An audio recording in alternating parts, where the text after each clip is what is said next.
Dude, I love hearing about Henry. Also, I love going on Mondays. Who doesn't love a Monday?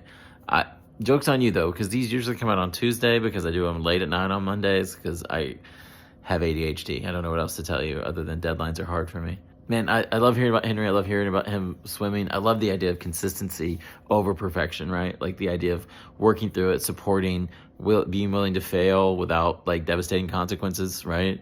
This is, I think, the essence of parenting. And I think what our kids need to thrive and grow. I just think it's perfect. I think it's exactly right.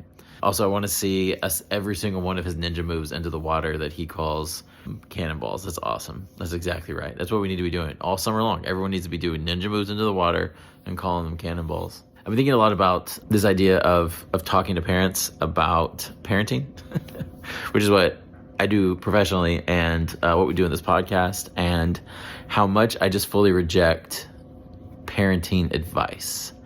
I think there's times for like what we call psychoeducation or things that parents should know.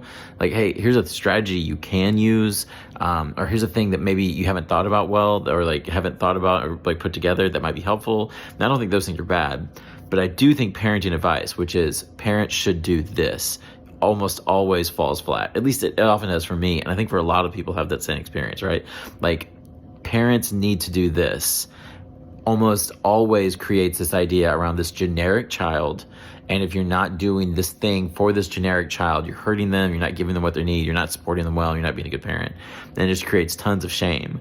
And the thing that's so fascinating and really frustrating and overwhelming and difficult and shame-filled about that is that there is no such thing as a generic child. There isn't. Like, the whole idea behind childhood and humanity is in like the essence of uniqueness. They're all individual. Like, they don't all produce these same things, right? And like, I think that there's like things that like we can generally say are true about like milestones and connections, but even those, like we have scope and we call them spectrums, and we call them the ideas of like growth and all of these things. Like, we're not hitting like things like kids do not grow and develop and think and behave in the same way. So I've been trying to think about this way of instead of like giving any kind of parenting advice, because like as if I would know your kid needs more than you do.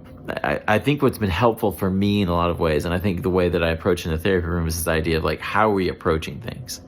Like, what's our decision-making process? How are we communicating things to our kids? How are we approaching things like expectations, failures, successes, and things like that? And so I don't know. I've been thinking a lot about this idea of like how we approach things. And one of my favorite things we've done on the pod so far, we love our pod. We're really proud of the podcast that we put together. But I think the thing that like I continually come back to and sit with consistently again and again and again is parenting from a grace-filled perspective, right?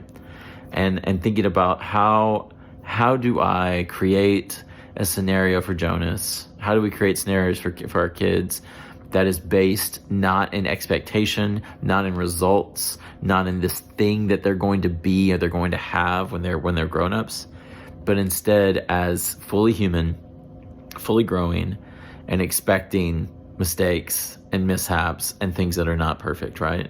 If we can parent through that idea without being afraid of failure, without being afraid of performance, without being afraid of our kids' mishaps, but instead expecting them as parents and knowing what to do and how to approach them, then I think we can have so much better thought processes around how do we create good expectations? How do we create a loving environment? How do we create a place where failure doesn't mean the end of all things, right? But instead it's a stepping stone towards success.